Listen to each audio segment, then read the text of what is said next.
So. And I did thought that this morning, so.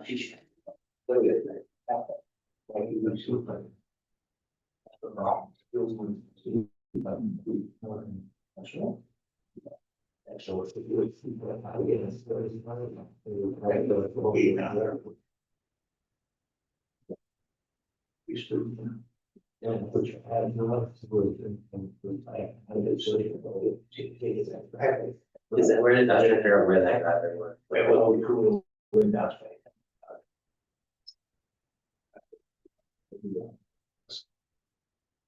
Oh, yeah, 'cause it is a huge break, even.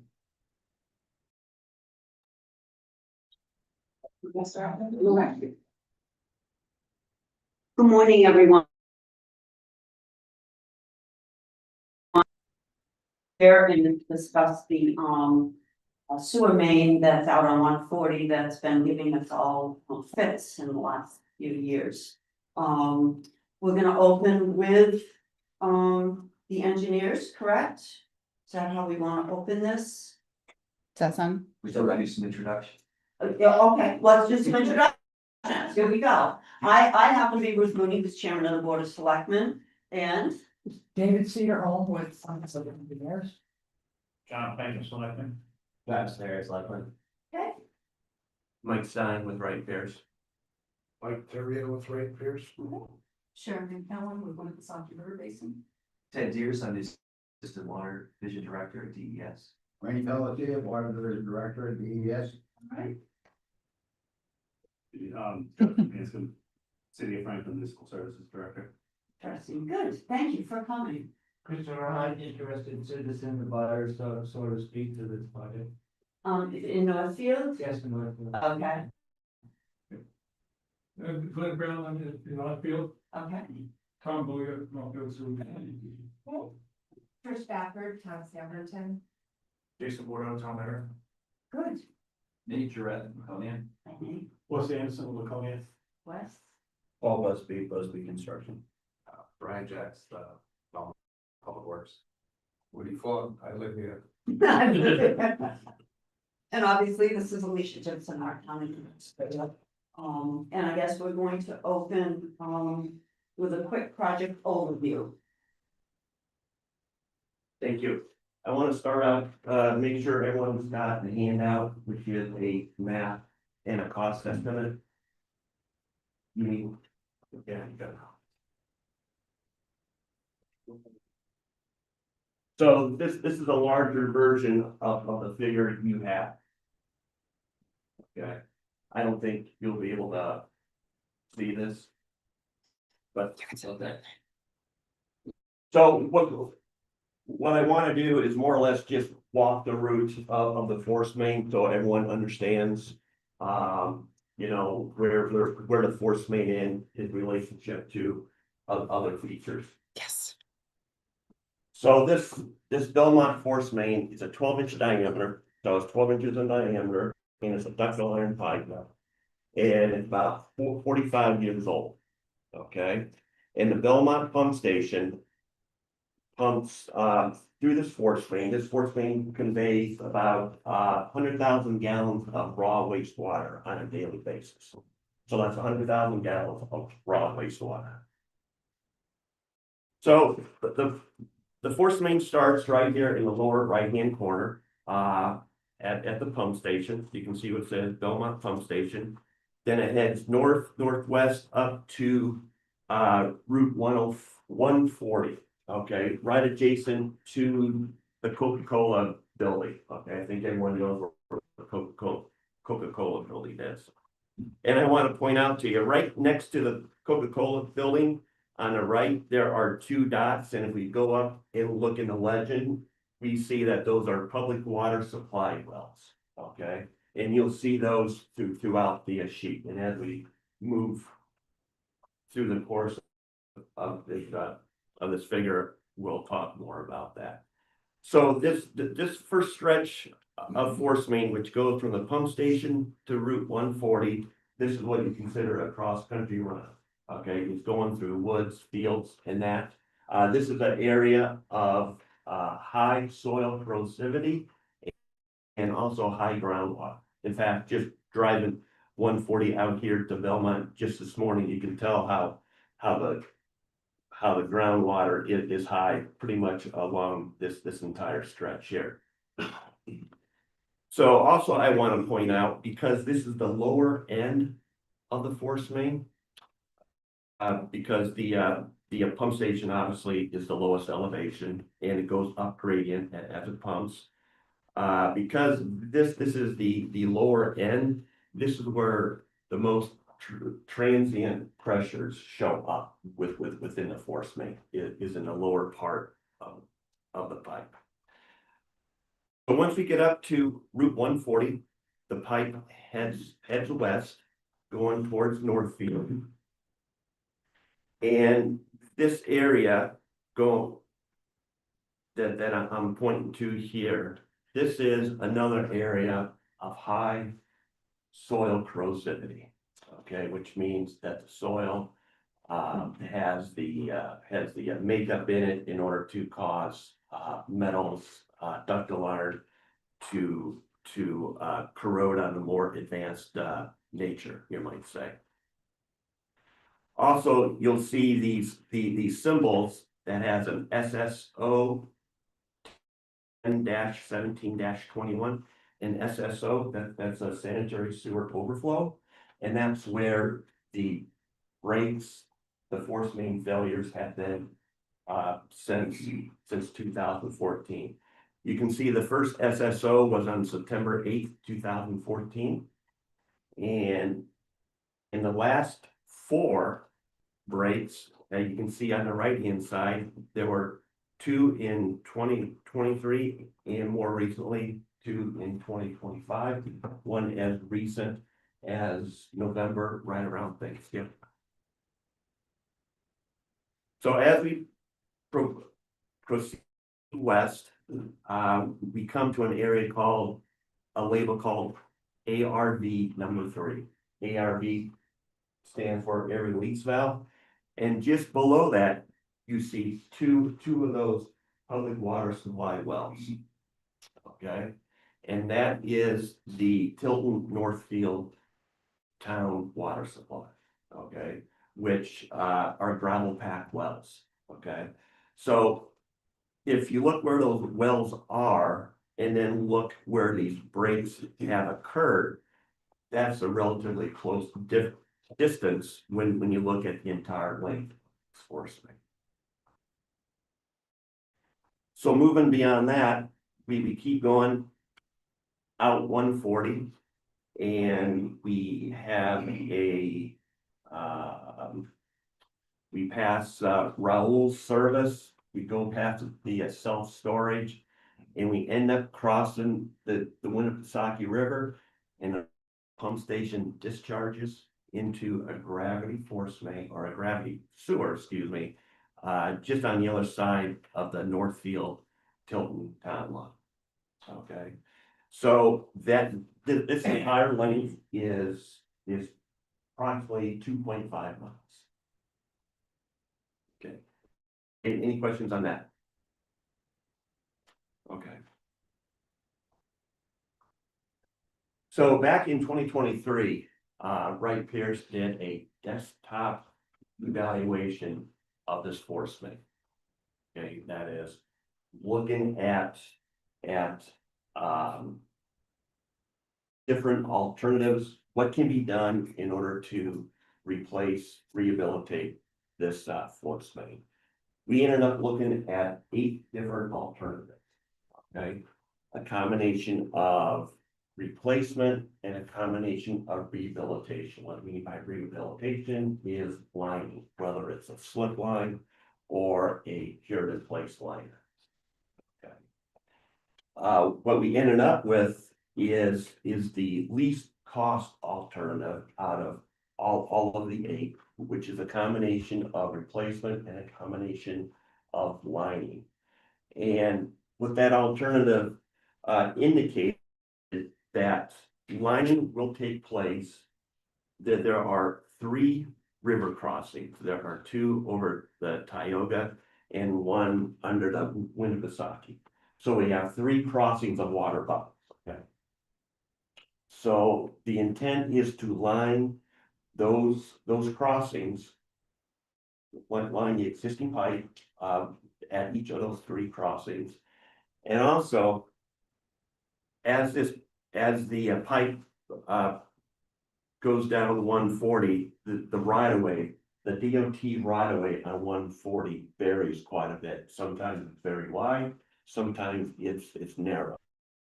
Okay, in the places where the DOT right of way is narrow, that's where we propose the line of enforcement. And the reason for that is because there's not much room between the edge of the travel lane and the edge of the right of way.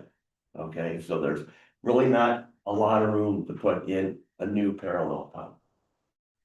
So in those areas, we propose to line that as well.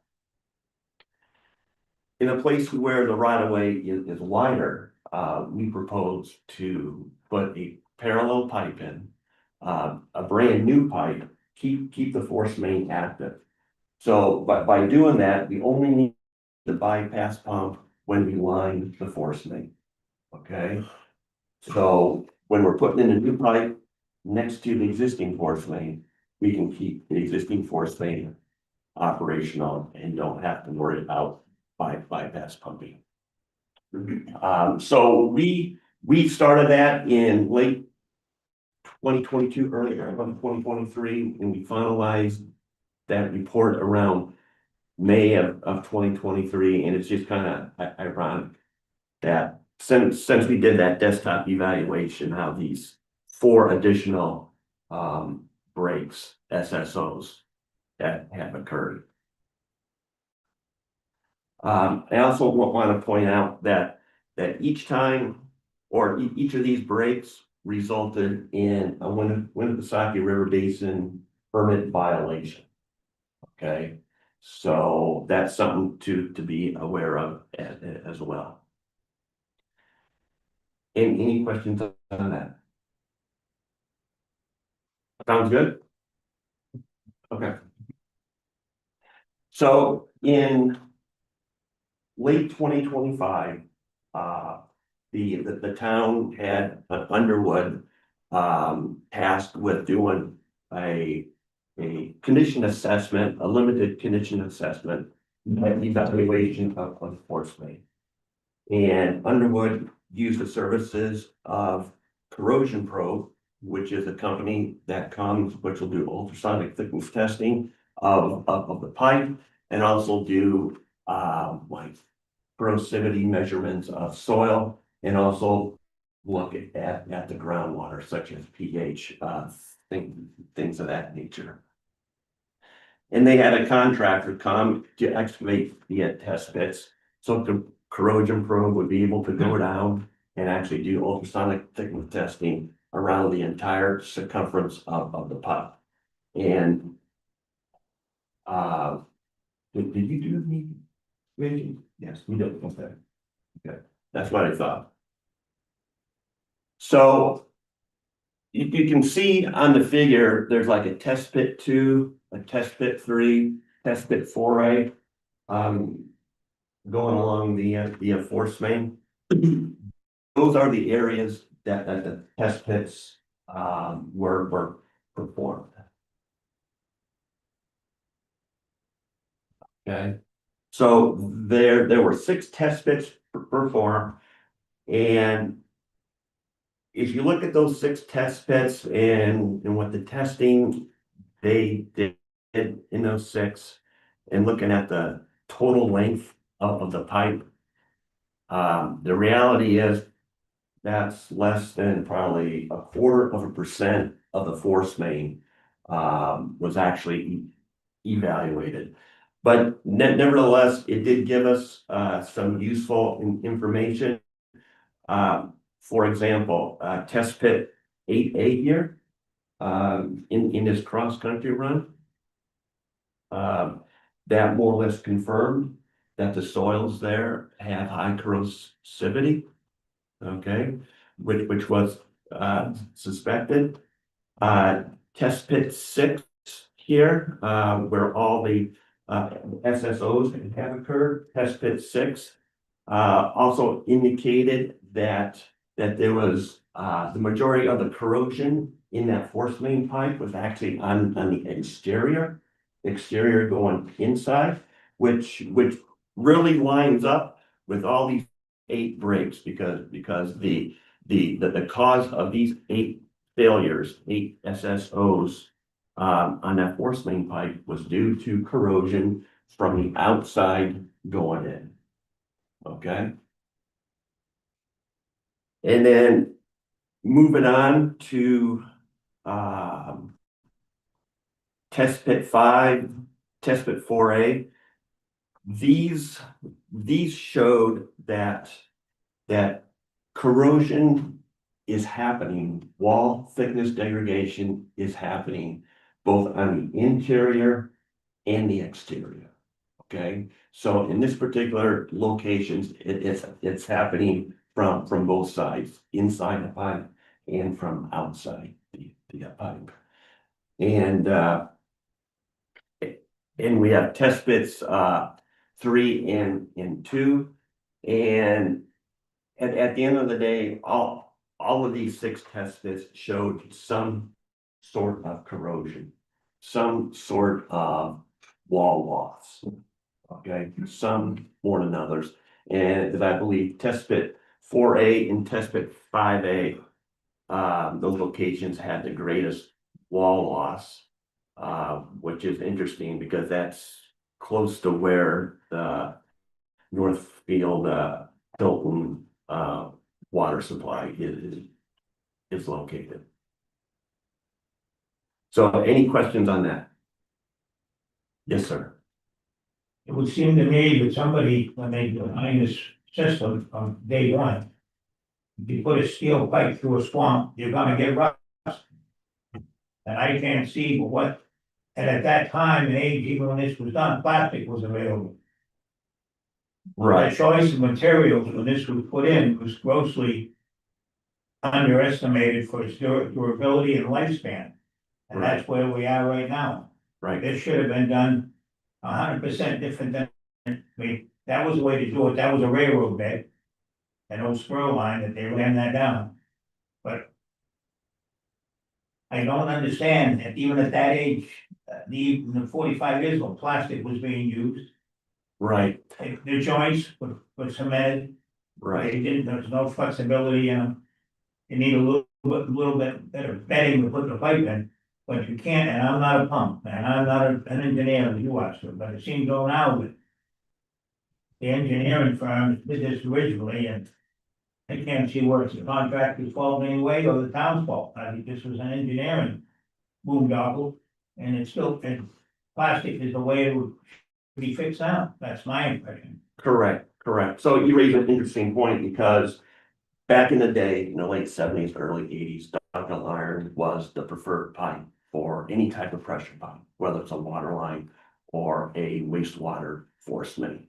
Okay, that was the industry standard back then, and we certainly have learned a lot over the past 47 some years. But rest assured that what's happening here is not unique to the Belmont force main. This has happened in other. Wasn't unique in Guilford either. Right, this happened in other force mains that WRBP has, and it's happening all over New England, all over the country. And the preferred pipe now is plastic, typically HDPE. Where you put this pipe right beside the 3rd busiest east-west highway in the state. The road vibration alone, if you just stood out on the edge of the road within the right of way, and I realize this now. It vibrates with these 10-wheel dump trucks and tractor trailers. The state's been into our community. Started 20 years ago, they want to put a bypass in the village. Because they wanted the traffic to go, and they kept using traffic counts, and they still do, and they're trying to improve the intersection. Just for the traffic that this road gets. So anybody looking back 30 years ago, 40 years ago, saying this is gonna happen. And it did. And now we're asking roughly 350 people to pay a tremendous amount of money. which they can't afford to fix it. And I don't see, I don't doubt it all should be replaced, but right now, why can't we replace where the brakes have been? And move forward from there? That is an option, but paraphrasing, that the corrosion probe, report said, it says that, and I'm paraphrasing, it pretty much indicated that this force main will continue to fail without some sort of intervention to it. So you can't phase this. We've been having discussions over different options. The overall price tag is difficult for the town to digest. The town won't digest it, I can tell you right now, they won't. We'll never build on this. The voters that have got septic systems and that man standing 2 seats to your right. He built a fairly new house many years ago, put in a septic system and everything, and he's an engineer by trade. But when the sewer went by his house, he had to throw the septic system away and hook onto the pipe, because that was the law of the land. I just. This has been, we've been playing with this now for not just this year. But the voters will not bond, I don't believe. And I'm pretty most of them been sitting there for 20 years. They won't pass it. They won't give the select board, if he said we should really do this, so let's get it done and jump in and do it. They won't pass it. They won't even consider it. So we did look at phasing options. One of the interesting things that did come out of that corrosion probe report with Underwood is that even on the far end in the Northfield side, test pit number 2 showed a lot of external corrosion on the force main. And what we're really playing here with is if with the phased approach, what you're playing with is risk. At some point, this force main is going to continue to have problems, and so. We talked with representatives of the basin and DES.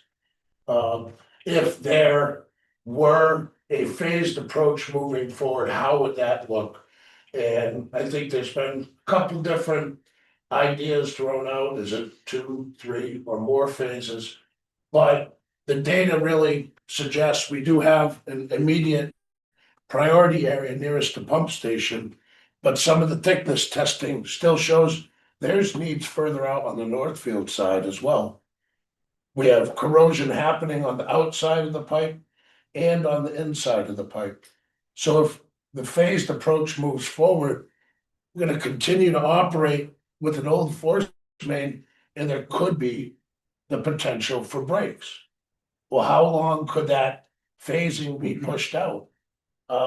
It's not far if we did a multi-phase project. A few years. And I don't think we're talking about come back and do phase 2 in 10 or 20 years. But I think it's more of an immediate project where you're When it doing was it, originally built, it should have been encased. you, You know that 911. yeah, You get on the boat around Winnisquam, railroad track comes along Winnisquam, what's beside that railroad track? A cement box that basically goes from Laconia to Tilton. And what's in it? The sewer line. It you know. could have been boxed. So in the event that, the town's not gonna accept a single project. What we've talked about with representatives of DES is that we've highlighted. And it's hard to tell on your handouts, but there's a section of the force main that's blue. Comes right up to around test pit 4A, and there's a section that's green. So that if it were absolutely necessary to do a multi-phase project, that would be the recommendation to do 2 phases. Now, us as engineers, we're recommending a single phase. And that's what went into our report, but we understand that the cost is not necessarily digestible, so here's a phased approach. the multi-phased approach will cost more money in the long run. From the economies of scale, having two different projects and from escalation. So in the end, it will cost more. But it's more, the bonds might be more digestible for the town voters. Well, when the state was here, they didn't want any part of it. We asked them about it. So excuse me, the users, Oh, so. yeah. The unfortunate thing is, a few years ago, we had money, $5 million for a water treatment plant. And then I think we were gonna have to borrow, I think it was, I'm only guessing, it was over $1 million, whatever, at very low. And it failed miserably, because people's attitude is, I don't use the sewer, I don't use the water. Why should I vote for it? My taxes go up. You know, is the town gonna come and fix my sewer or fix my septic system on my well? And if there's any vote that has to go in regards to this, it's gonna fail. There's just, I don't know, you know, one thing that does kind of bother me is one of the comments you made about, during these breaks. And, how, we're in violation of DES. That kind of bothered me a little bit, because I actually drove by one of those before, I think even we had been called or whatever. And there were state trucks sitting there pumping wastewater into the swamp. So I don't consider that our violation, I consider that the state violation, just to clarify that, that kind of got in my craw a little bit. Well, that's a great clarification. Yeah, it would not be a violation Whatever on it a is, town's Right. part. Yeah, it's violation, correct. I mean, we've been very proactive, sorry, Brian, we've been very proactive with these breaks. And have gone above and beyond for, in a roundabout way, most people don't think it's our problem, but we're having to deal with it and pay for it. Brian, yes? Well, I was just wondering if Dave could speak on the actual test pits. I may have misunderstood, but I thought that corrosion probe identified one bad spot where the breaks were that needed to be addressed immediately, and then they gave us a life expectancy of the rest of the pipe. Did I misunderstand that, Dave, or? So I appreciate the opportunity. Corrosion probe discovered, their results show that there's some significant corrosion along that section of pipe where we've seen most of the breaks. However, the exterior corrosion that was observed in all the other test pits, aside from 5 and 6, was really minor. And considering how long the pipe has been in the ground, that's impressive. In test pit 4A in particular, there was thinning of the inside of the pipe, due mostly, they felt, because it's a high point in the pipe, there's an air release valve there that appears that it has not been operating or maintained. And so the hydrogen sulfide gas inside has actually corroded the pipe, because there's an airspace in that section of the pipe. So one of the recommendations from corrosion probe was actually to do some more investigations. We did 5 test pits. And, so we have very limited information, but their conclusion was, aside from this 1,500 feet of pipe where the failures have occurred, we're not arguing that should be replaced right away, but the rest of it, they felt, had a lifespan of 15 to 20 years. So that supports our recommendation for a multi-phased project. And particularly, the section along from the pump station to 140, there was minimal corrosion, even though the soil corrosivity was pretty high. That section of pipe was in incredible condition, and we haven't seen any failures in that section of pipe.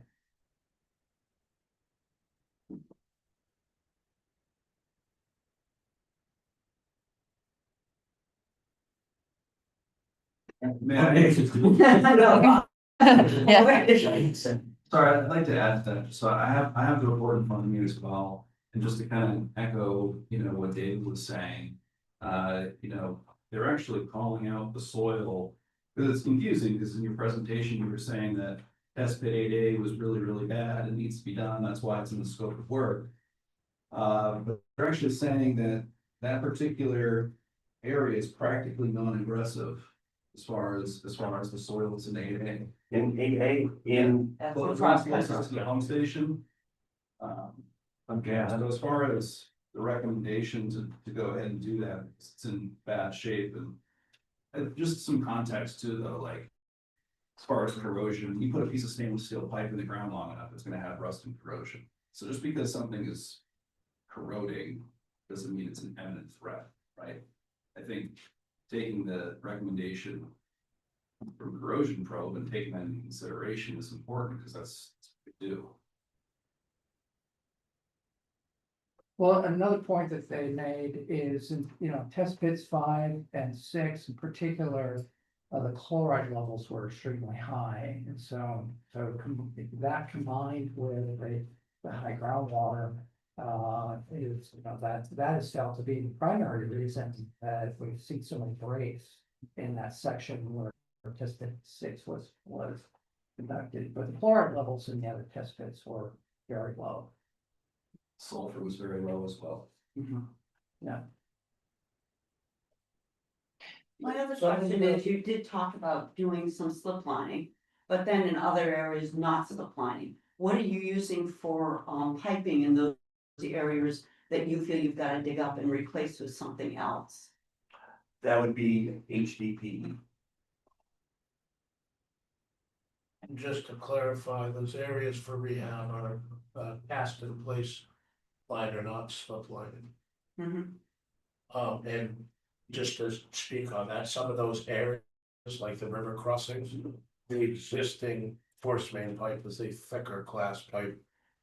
Versus the rest of the alignments, it's thinner. And some of the observations that we've been seeing, the breaks, the corrosivity, both the interior and exterior, generally has been non-linear, so it hasn't necessarily been fully consistent.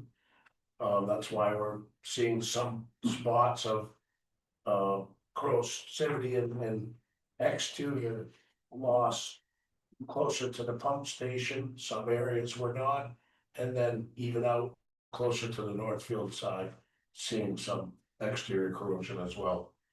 The interior corrosion is a separate issue. Certainly with the air entrainment in the force main, can have interior losses, and some of those air relief valves have been replaced since the time of those observations. You just did those in August. Yeah. Woody, you have a question? Yeah. No, yeah. Okay. All right. Yes. Just for, I guess, education of the audience here. So when they reference HDPE, right, it's kind of that black pipe you see in irrigation, but in this case, it's much larger. Usually comes with 40-foot sticks, and they butt fuse weld the ends together. It's really safe stuff. It's very easy to work with. It's very rugged. What I was concerned about was, were they putting iron back in, but that was my, I'm saying, okay, why are we? And the language in slip lining versus lining can be a little confusing, but Yes. slip lining is where they take a pipe like that, like maybe an 8-inch pipe, and shove it through a 12-inch pipe as kind of like a sleeve, as opposed to a cured in place line where they kind of send in like a clown's balloon and inflate it and then cure it like that. So just for some context. Thanks, Lee. If all the presentations are done, I guess. Did you have any more to add or any more? Not in particular at this time. Okay. Why don't we move to talk a little bit about sort of plans with to move forward. Obviously, I think everyone is in agreement that there's some need to do something here. And so let's talk a little bit about what that might look like, and let's talk a little bit about stopgap money. 'Cause I think that's what's important, certainly from the town's perspective, and to make sure that this project can, become affordable. So I think we do have some numbers that we can, at least just as a point of reference, to talk about what this would cost in terms of the, how we get bonded, and I'll talk a little bit more about that. And a little bit about kind of what we see as maybe some next steps. So do you have that, chart, if that's all right? I can pass it around.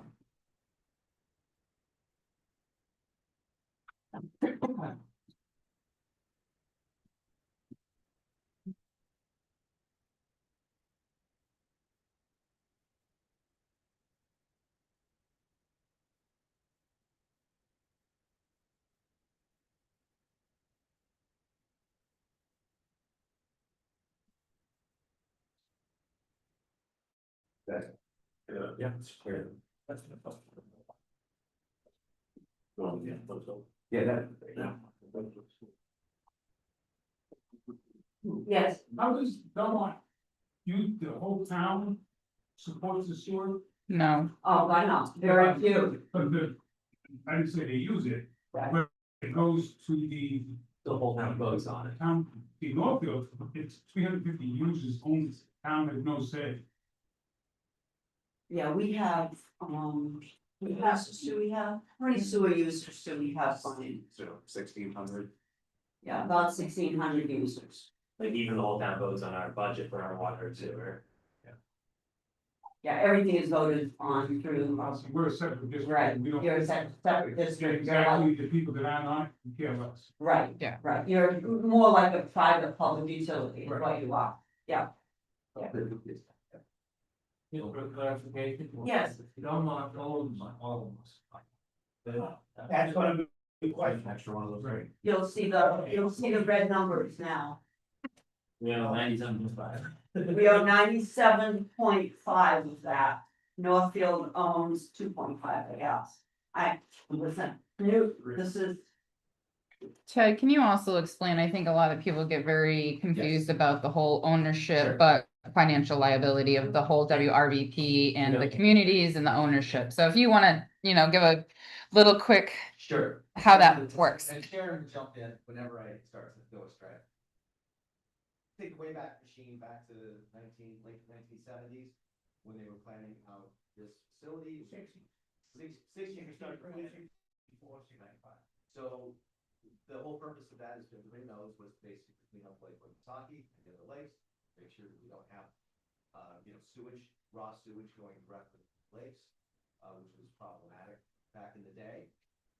And also handle, I think there was a whole thought about, economic development and where, people were gonna be able to get to in the future. So that all fed into this. So what happened is a very unique thing. This is probably unique in the entire nation. Is that the state, because of all the federal and state grants that were available at that time, because of the newness of the Clean Water Act and everybody trying to get everybody onto sewers, public sewers, instead of discharging directly to water bodies, there was a lot of money made available. This project was something like 95% or 98% funded by the federal government. The state, in order to coordinate, and I wasn't there, just making sure that's clear. That the state ended up taking ownership, with a whole set of statutes around that whole process. And the state ended up building this as a state project, and so the state owns it.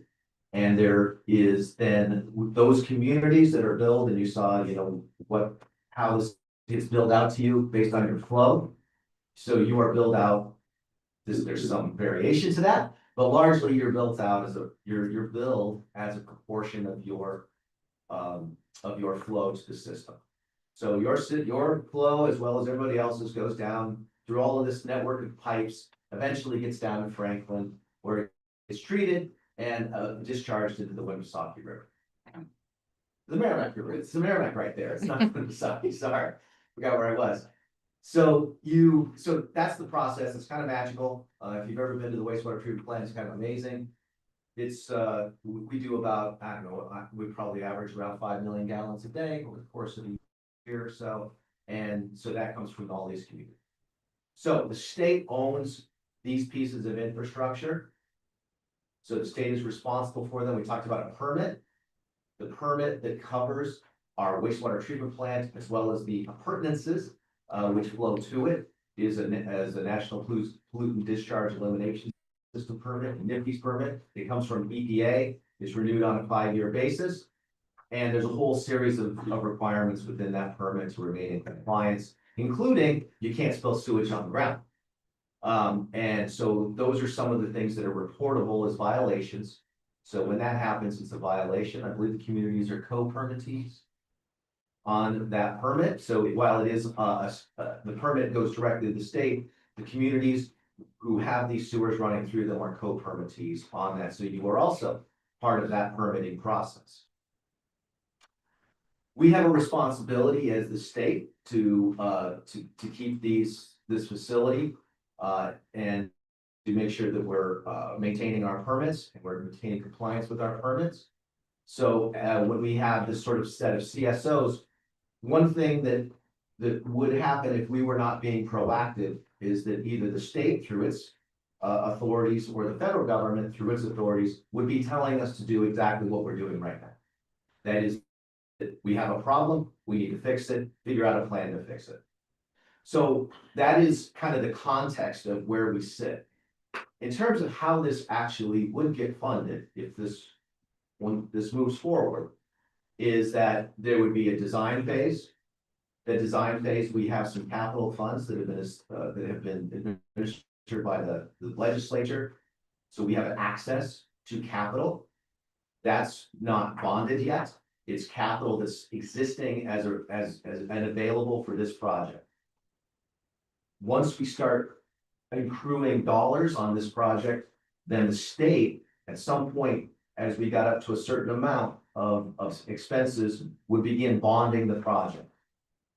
So there wouldn't be a requirement for the town to have a vote to bond the project. The project would get bonded by the state.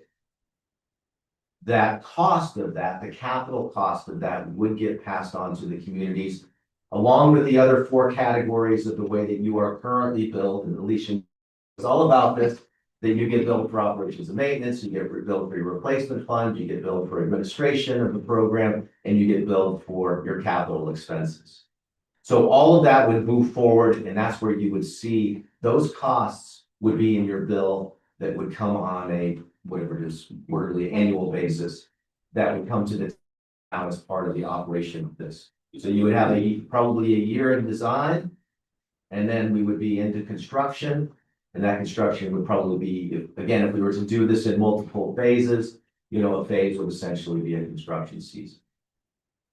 I just want to make sure everybody kind of up to speed on kind of how that looks. Would that fall under default? Or would we be stuck with the bill if we had default and not have a way to pay it? So what would happen is you would hope to put it in your budget in the year. If it failed, you would go to default, and they would say they would not take that as a means of not paying. So you would have to just increase your rates to cover the cost of if you were into default. That new amount would fall into default like it would for option. No, If it was a bond, it would fall into our default. Correct. If it was our bond that we took, yeah. So I guess the workaround would be to look at it and increase rates. Which you guys have the authority to do that. But I'm a little confused. Yes. I don't listen well. We had some people here from the state, how many months ago? Maybe 6 months ago. That gentleman was here. We were here. This lady that was in charge of the department, controlled funding and monies, said there's absolutely no money. No help, nothing. Is that? Good. So 2 points there. I think that's a really good question, because that sounds That's what different. she got the message. She said, we don't have any money to help you. The answer is we don't have any free money to help you. We have. the money. We have, At a building. we have access to bonds through the state treasurer to pay for the project.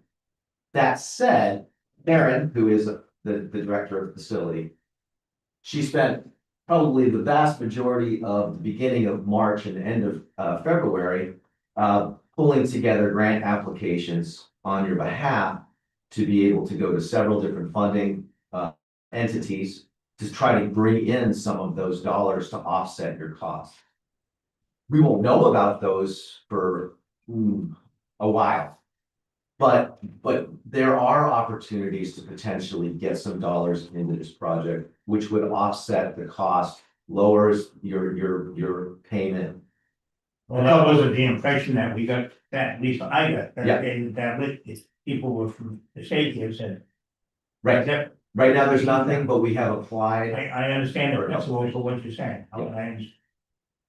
So if you look at the dashboard that I gave you, again, these numbers, I think the point is really to look at what's the sort of the rate of change between the various different rates. And essentially, the way this was run was looking at your current rates. And these are the rates that you all report to the state dashboard. So these may not be spot on to what you're actually charging people. So let's not maybe get too wound up about whether it's, $280.56 or $302.65. But this is what comes off of the state dashboard. Yeah, Dave. Ted, could you clarify? I'm assuming these are annual rates? These are annual. This is what a person in Belmont or Northfield would pay on an annual basis. So if you look at the column that says 2024 annual residential sewer rate, $280 would be what people would pay over the course of the year for the WRBP portion. No, that's the total portion. Total portion that includes your portion that you own, the Belmont, town of Belmont owns. In addition to the force main, the Winnipesaukee Basin owns. All right. So $280 a month, and again, it may be 300, it may be 250. We're not sure. This is what's reported to the dashboard. It's normalized to 90,000 gallons. But we mean, that we didn't have 2,300 people connected to that, are the force main, do we? This is total sewer. Okay, so that's saying that bond would have hit all 2,300. It depends on you. That's- you. Oh, I yeah, mean, that's, you don't want the village to do it. I know, because I'm not, because. Again, as Ted Punch explained, lots of assumptions in this, we're just trying to give you a snapshot. Move forward with once. Ratepayers for the sewer. Tom, is there a question on that? No, I'm just trying to, if we have 1,600. People hooked to the sewer line, or residents or buildings or whatever hooked to the sewer line, how does that equate to? 2,318 users? That says 800 connections. users. That says connections. So you might have a duplex that has two connections. So you have users, which is Yeah. a house, and then you have connections. So like the mall has Sorry, this is. how new many to me, connections? Learning. 20 something connections. So those are the connections, but we don't. Yeah. Is that the number of like bills you'll? Units. So to speak. And again, a lot of this information was what was reported and then normalized across the state. So your starting point, and again, this is normalized in this average of the combined flat rate and volumetric rate. So all I'm saying is, your rates better, and you can do the math as to your starting point and the number of people build. And again, you've got non-residential connections too that you'll probably know. So this was just how it's reported in this particular database. And that's all I'm using. This increase is strictly only this particular project. It doesn't, so what happens, my brain, we have sewer pump stations. I know we have one that we've got to replace.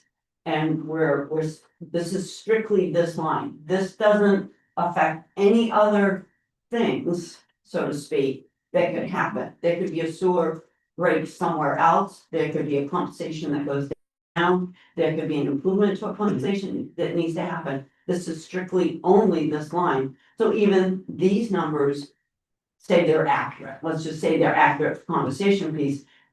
They're accurate only for this line, not for anything else that could happen within the system. And if there was any other increases from WRP in their admin, O and M and anything else, that would be that. We get A portion of the bill. a portion of the bill. And I think, was it last year? It was either 24 or 25 when we were doing budget season, I think. At minimum of our sewer budget, WRBP is 65% of that.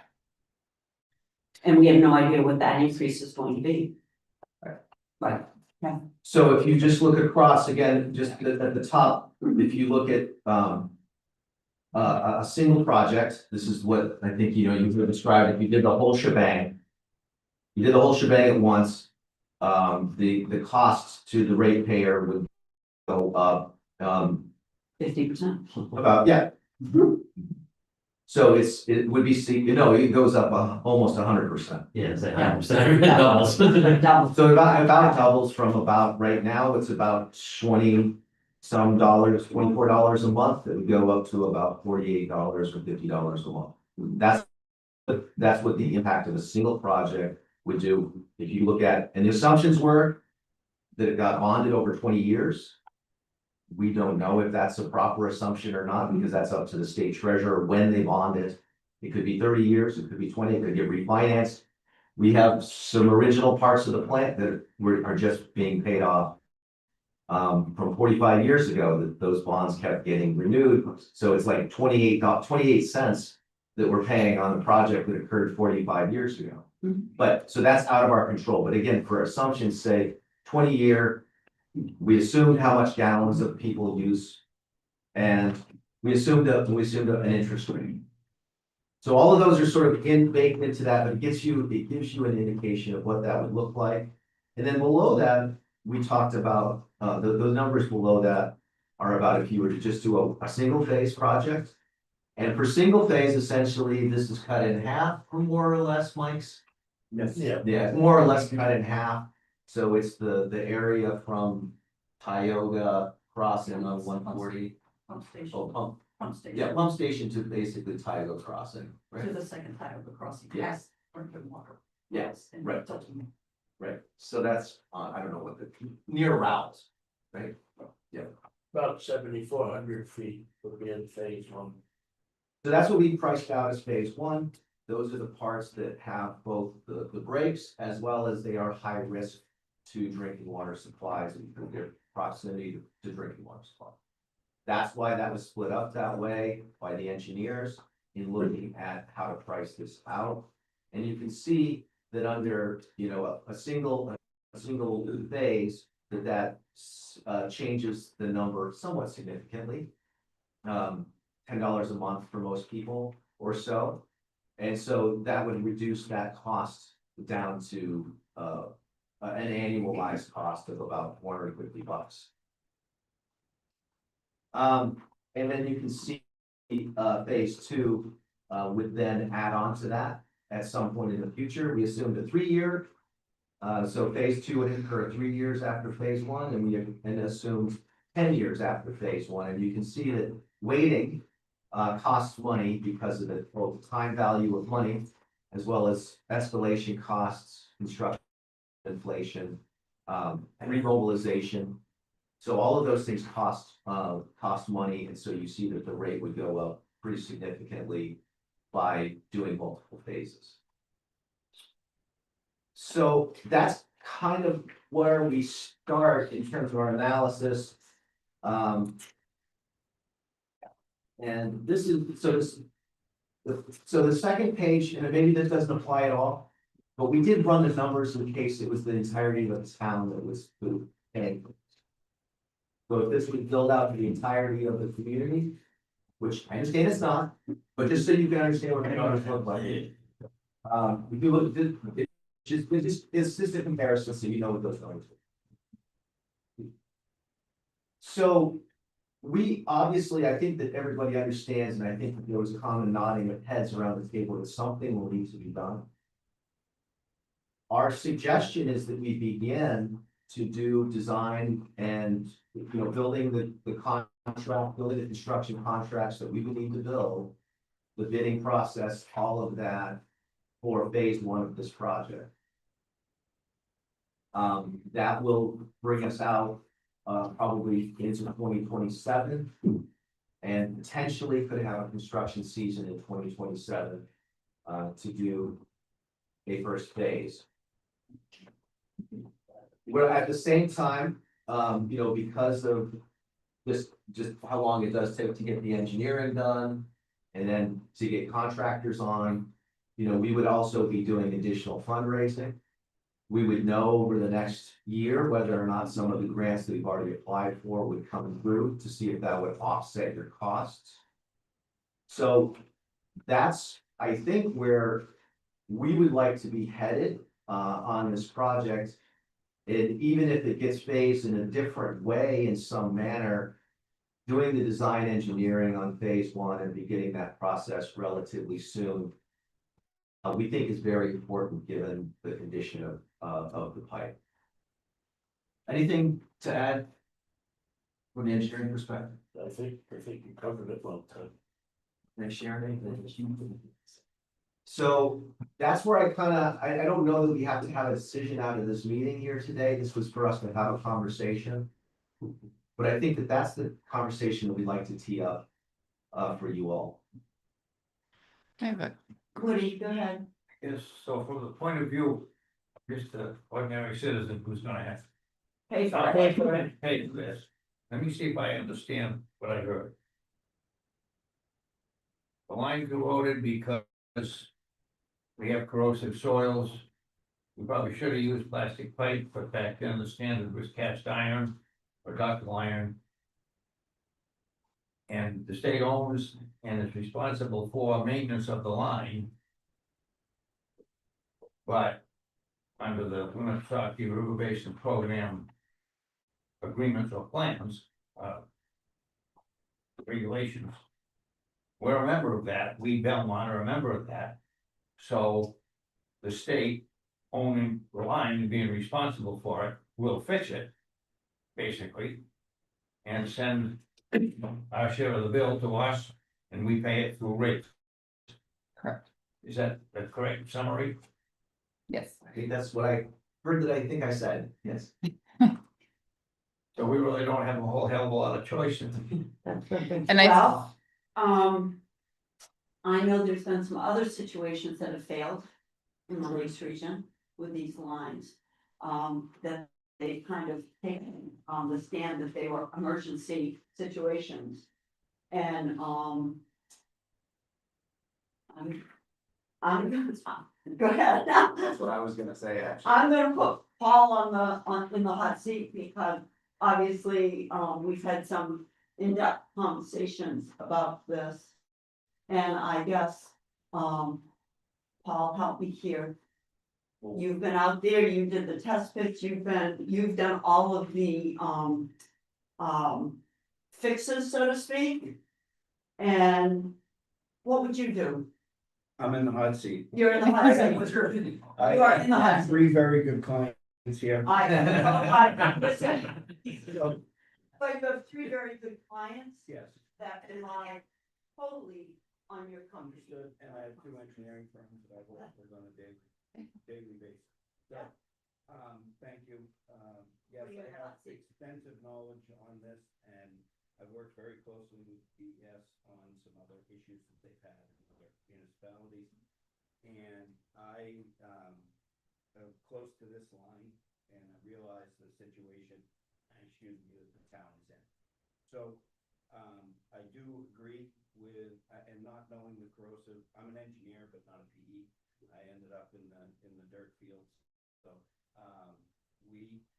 not understanding all the corrosive values and everything that goes on in soil, looking at what we've done previously in different areas. I do agree with lining some of those segments out there, and have taken it upon myself to try and get some numbers on that with what we've done before, knowing the situation the town is in. Certainly not trying to cut out DES or anybody. I just was trying to get some knowledge, gain some knowledge with what could be done with lining, and talking to the people that have done it for us I don't know, and there were a few things that I wanted to talk to, WRBP about with different ideas that I had and some numbers that I ran. I look at that piece, I'll be honest, my guys are a little bit tired of getting called out there on Thanksgiving. But it seems like. Yeah. It always happens on the It always holidays. happens on holiday, but anyhow, I was trying to come up with a really short-term solution for the piece that's the biggest problem. And I'd be happy to share, I got a lot, some more work to do on it. And I don't know how that impacts, I understand bid process, I understand the engineering process. I was using the facts that I had from previous projects. So I don't know if that helps or not. I'm willing to volunteer my time based on the relationships that I have, to see if there can be a bridge on a middle ground. So, that's it. The area of concern is definitely from Coca-Cola to the Tioga River. And the one concern that I had was, the underwater crossings lining through those becomes a challenge with the bends and wrinkling the lining, from what I've been told. So that's the only thing that I wasn't prepared for today based on, but everything that they've said is spot on.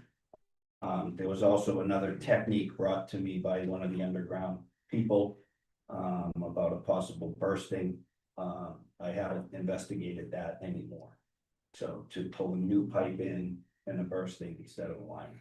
So I was just trying to come up with some, I've been asked by different people to look at it, so I'll be more than happy to talk to you guys directly. I certainly was not trying to sideswipe anybody. No, absolutely not, because I reached out. Yeah. And I think Brian reached out to Paul, where all we're trying to do is make it affordable for our users. Because we're the ones that get the backlash. And, yeah. I mean. Am I ready to say, yeah, move forward with it? No, because unfortunately, I don't feel the whole thing has to be completed. All right, I know you're saying phasing. We can't afford, we can't afford to replace the whole thing. I mean, literally, it boils down to that. And when you see, figures like, I'm just looking at numbers and, you're seeing 10 million and 6 million and 12 million. We had a hard enough time. We have a recount on Saturday, okay, for our budget. All right, we're just coming out of this will be, if our count doesn't come out, it'll be 3 years with a default budget.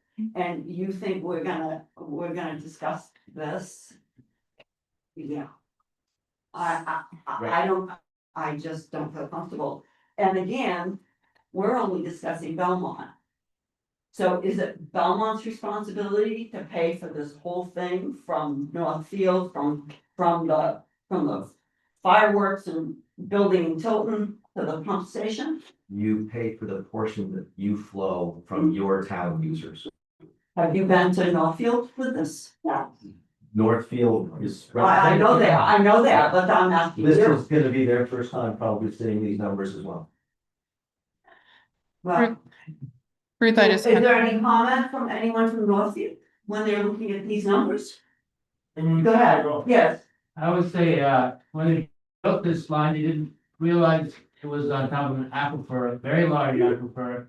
The US Geological Survey did all the surveying, an immense amount of water there. It's probably more valuable than the numbers. So that should be in consideration for everyone. You have your own aquifer. This is part of ours. This goes into our wells, right here. On Shaker Road.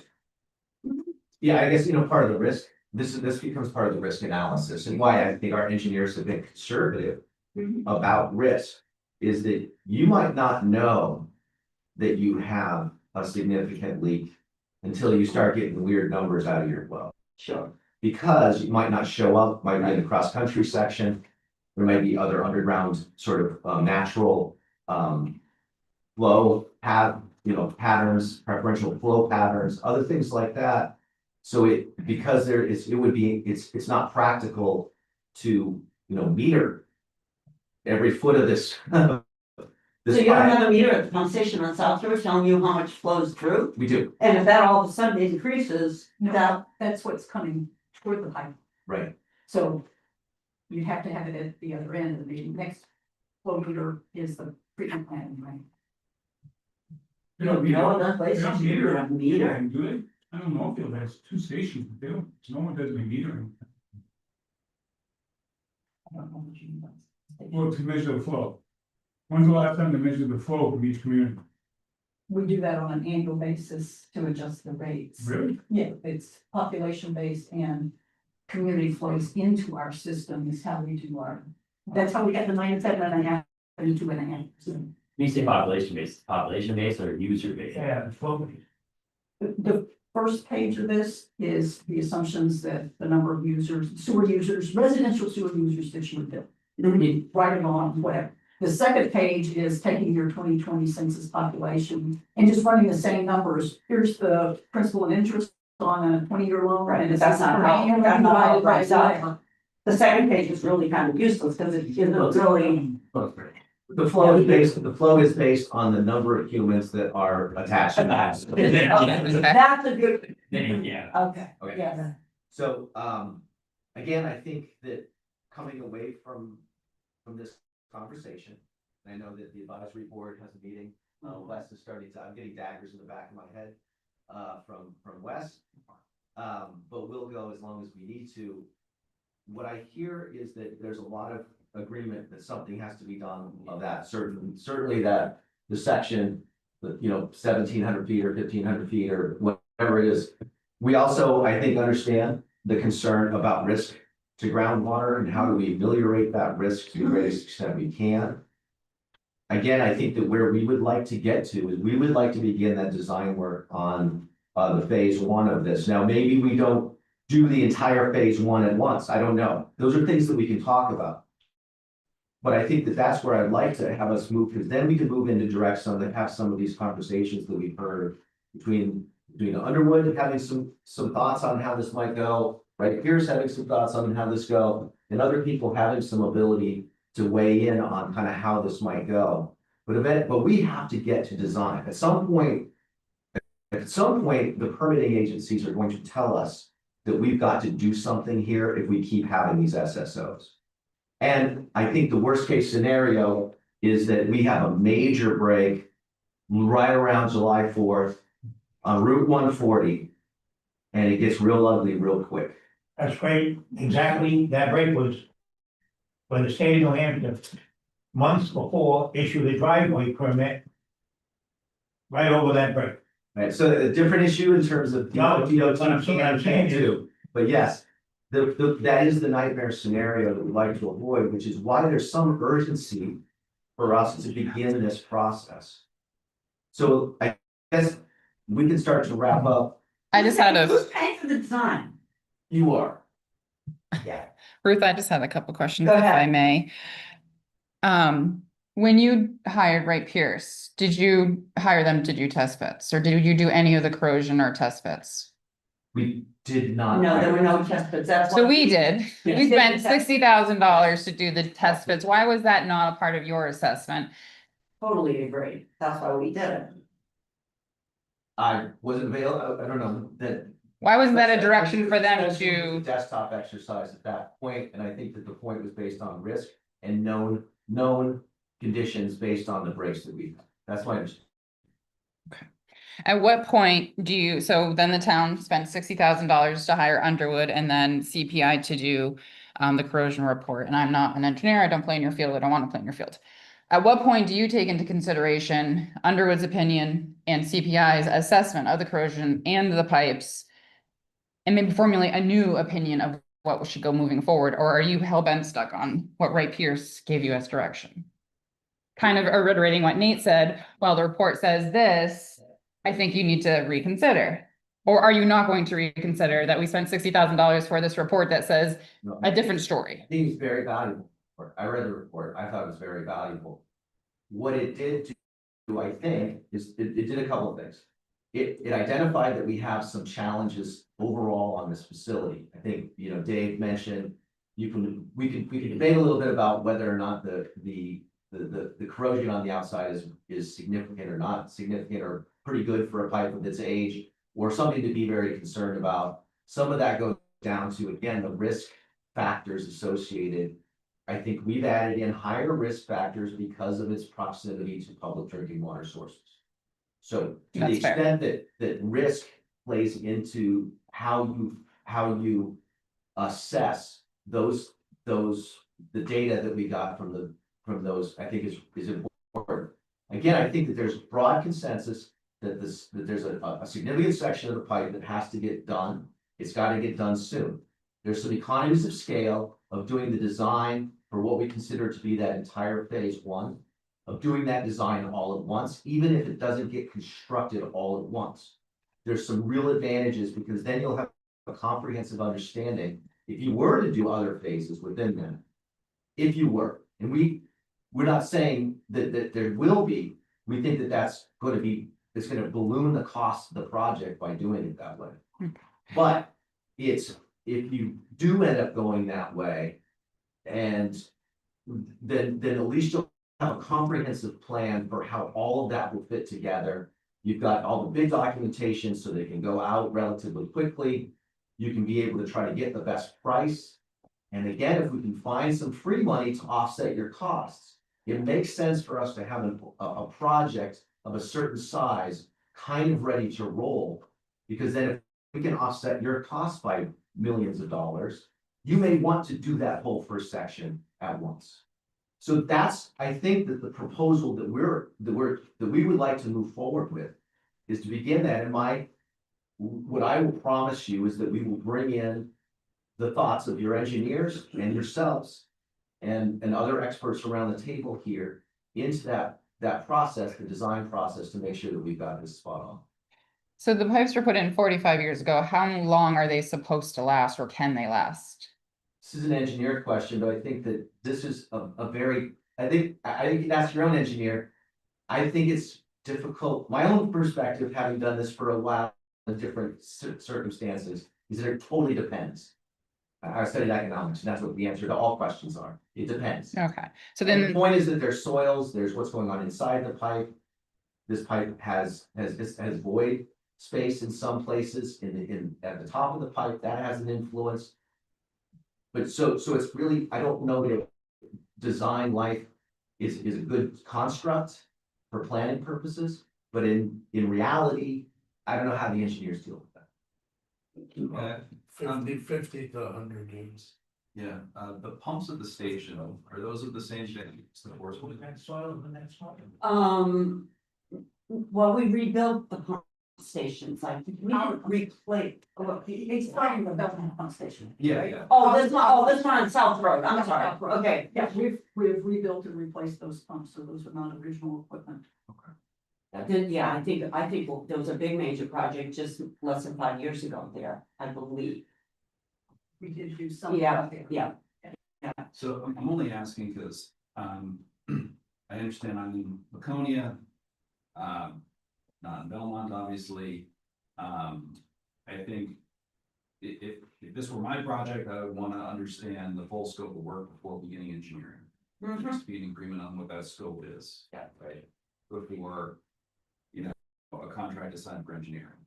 So that's step one. The question that I asked, I don't know, my memory's a little muddy, I've got a lot going on, but the question I asked was about reducing the size of the force main, and the response was something along the lines of that the pumps can't handle that head pressure. I tend to agree with that, but in some cases, you may have a significant savings by shoving an 8-inch pipe through a large section of this and getting new pumps that can handle the head. So that would be, if it were me, I would put out an RFP for a slip line of an 8-inch main or a 10-inch if it will fit, with pumps to accommodate. Because at $200 a foot for the whole main, you're looking at $2.5 million. So is it another $500,000 on top of that to do pumps, or $750,000. You know, then if you do that, the first phase, now you've got a brand new pipe. The crossings are a challenge. It'll be more expensive to do that. From what I've learned, you're better off, it's less risk just to directional drill for a new crossing, rather than trying to find out what condition it's in, what kind of vents they put in. Oh, the one that Yeah, goes under. there's Got it. too many unknowns, Mhm. and it ends up being cheaper just to drill a new main under the river. Mhm. So I would look at that. If it hasn't been looked at, and I can't answer that question, Mhm. but if it hasn't been looked at, I would look at that scope and put an estimate on it.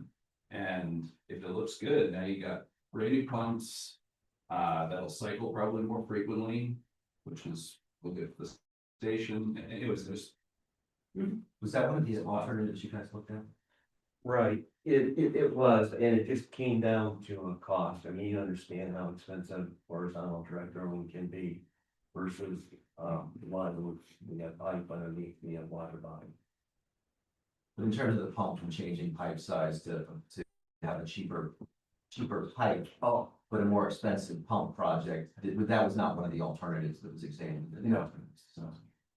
Yeah, what he's saying is you're going from a 10 to an 8, Right. you've got to change the pumping accordingly. Yeah, well, I mean, every alternative's gotta be looked at. I mean, I was shocked. Unfortunately.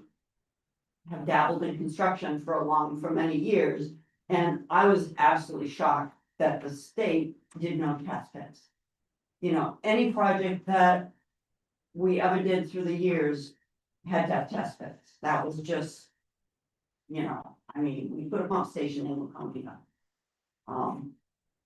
In-ground pump station. I've been in and been in enough of these meetings to know that you've got to look at all alternatives. And I just can't, I can't digest a $10 million price tag. I just can't. There's gotta be a better way of doing this. And obviously not all the ways have been looked at. And the ratepayers have already fleshed out $60,000 to have some questions answered that weren't even looked at by you people.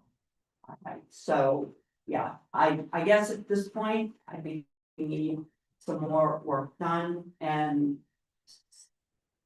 you need to reach out to Paul, you need to reach out to Brian, whatever. I just think we need a little bit more information, because I don't feel comfortable.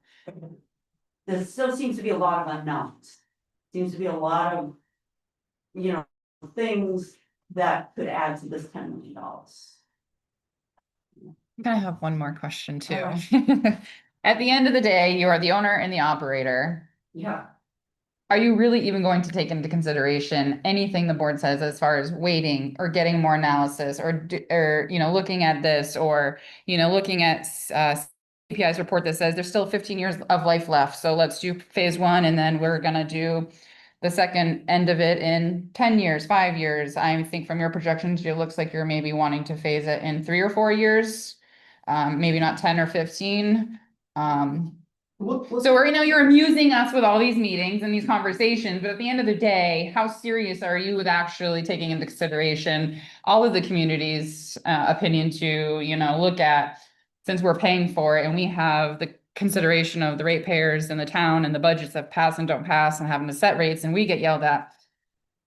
Is this just a No, a game, or are you It's actually not- consideration It's seriously the cost associated with the project. That's why we went with that's why we had our engineers look at a phased approach and what that would look like from their perspective, and to try to cost that out so that you all have a good understanding of what happens to costs as a result of taking different choices along the way. If it was our druthers, honestly, we'd love to just go build the project. It's one and done. You do it, you do the bidding once, you do the design once, you do the project once, and we don't have to think about this thing for 100 years. If it was just without any other input whatsoever, that would be our druthers. Clearly, that's gonna be very challenging for the town of Belmont, and I think we heard that, which is why we absolutely can taken into consideration looking at a different approach. And I think that as we get into the pencil sharpening moving forward, that we would take certainly the questions that came up and the recommendations that came up into account. And would absolutely have a conversation amongst the engineers to see if there's some ways and what the impacts would be on taking some, taking the approaches that I think have been discussed here today. I just keep warning you, based on the cost structures as we've looked at them, that the longer this goes out, the more expensive it definitely gets over time. And this is not a piece of infrastructure that will last forever. At 45 to 50 years, we're significantly through a portion of its life, and there's some portions that clearly are at an end of life. So could there be more investigations? Possibly. We'll take all of that, everything we've heard here, we're gonna take back with us and have a conversation about what's an approach to move forward. And then we'll communicate back with you. So I think that's where I hope to go.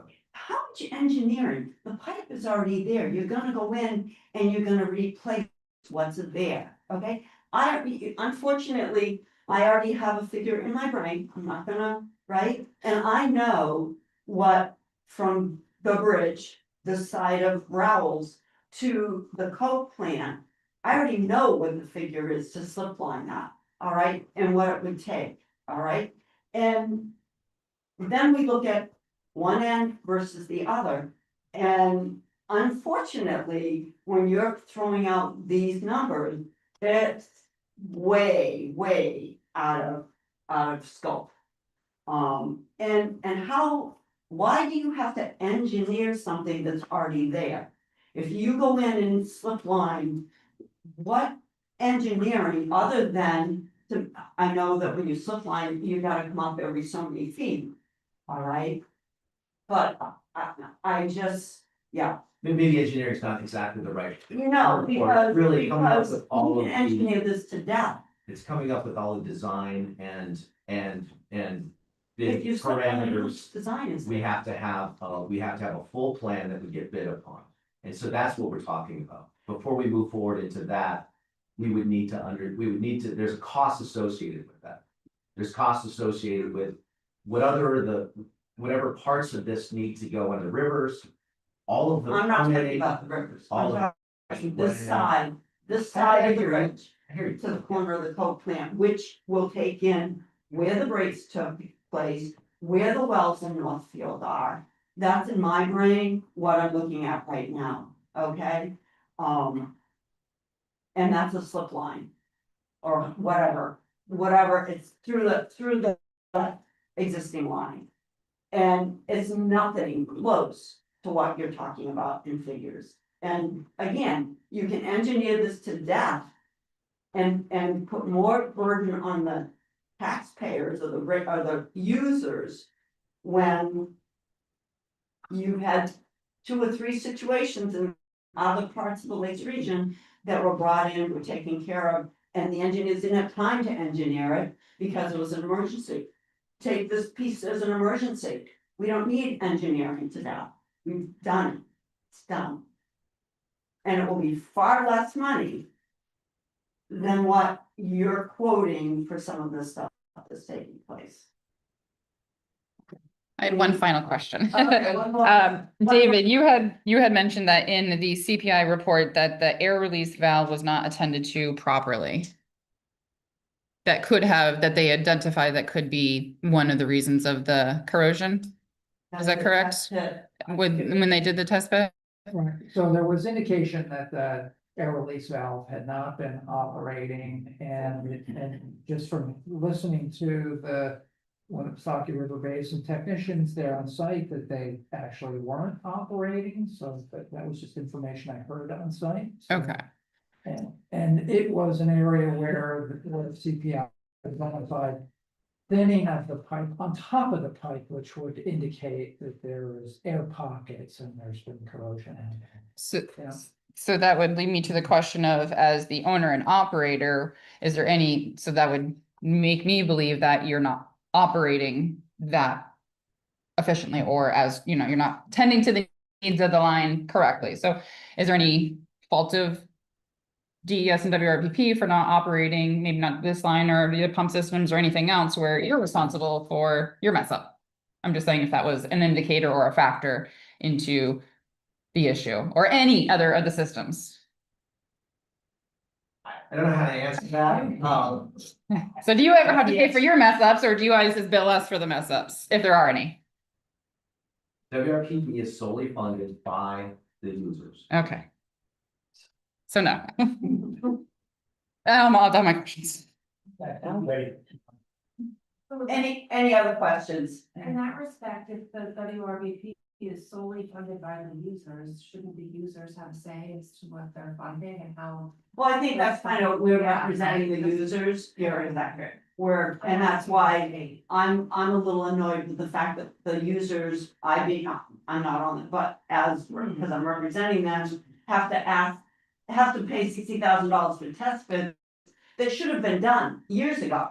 I mean, I just can't fathom why it should be part of maintenance, it should be part of all of this. We are the renters.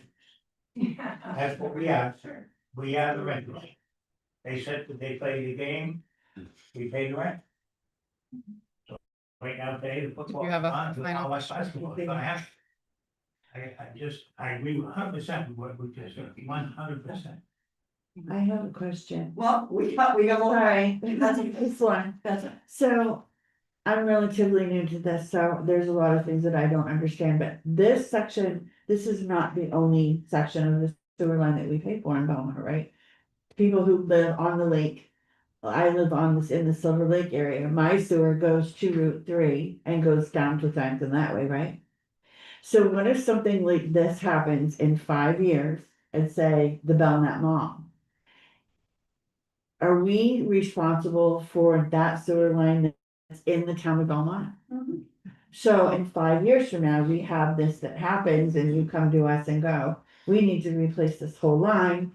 Here's a $15 million project because it's gotta be done different because of the traffic or whatever. So then these 1,600 people hooked to the sewer line not only have to pay for this $60 million in a phase, but if that happens in the next 20 years before this bond actually gets paid for, we're gonna be on the hook for that line as well. And I only ask this because not too long after I was elected, we've been talking about this since I was elected, and it was $5 million was the number I heard then.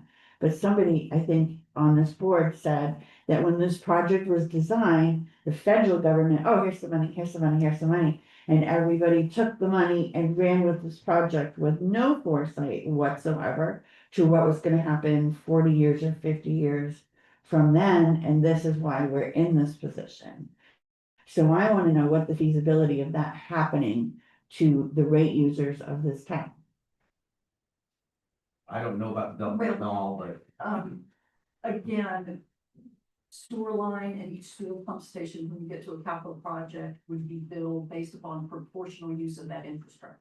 So for example, along Route 3 in Belmont Mall, that carries flow from Laconia and Meredith and whatever, so it wouldn't be like 100% yours. At that point, we would do the same proportion that we did because this force main is used solely by Belmont and Northfield. That sewer line, and there are others, and do this every year when we do the rates and the replacement. We say, what is the proportional use of this sewer line to this pump station? So, for example, that sewer line running down Route 3 comes from the north. So the people in Franklin aren't going to pay for that, but the people north of that are, because they have proportional use of that infrastructure. At whatever percent, at that point. And don't worry, if that line outside the Belmont fails, I'll be paying for most of it. Yeah, Yeah, well, mainly Laconia's.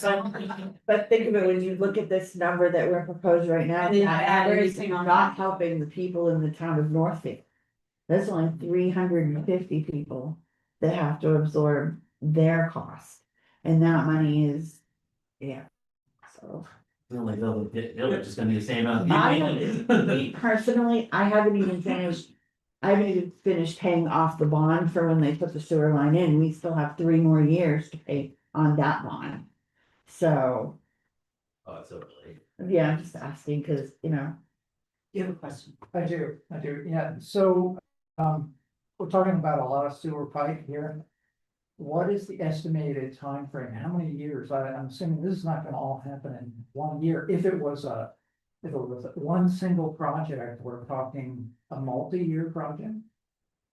We had that conversation. Yeah, a lot has to do with what the DOT is gonna require as far as working on Route 140. If they're gonna allow it during, the busy tourist season or not, or is it gonna be limited hours on the road? And that's one of the reasons why in the area where the right of way and the edge of pavement are close, that we chose to do some sort of lining, just to make sure we can always have at least two-way traffic on Route 140. That was a result of some preliminary conversations we had with the DOT. From our experience with the DOT, it's been 22 years doing the intersection of Main Street. And they got it figured out, you're gonna get the stop sign out. 22 years and all the engineering in the world. But they stop sign out. Yeah. And finish it. Good luck with DOT. Well, they have a new director. Yeah. But you're gonna be standing with a flag. No, I've already talked to them. I've already talked to them. All right. One more question. Just to follow up on that, so if it ends up being a multi-year project, obviously there's 2 mobilizations, you either shut down in winter, a contractor then comes back. So I would say probably regardless of looking at least a 2-phase project, if it goes over a winter season. But my other question is, will Belmont and Underwood have an opportunity to review the final design before it goes out to bid for comment? Absolutely. Yeah, thank.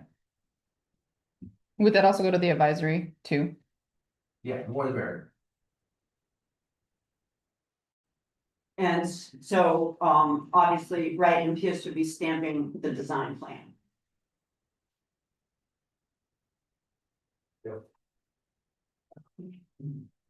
All right, I guess we have another meeting, so we're kind of being dismissed. Thank you all for coming, thank you for the input. Thank you. We're going to continue plugging, I guess, and wait for,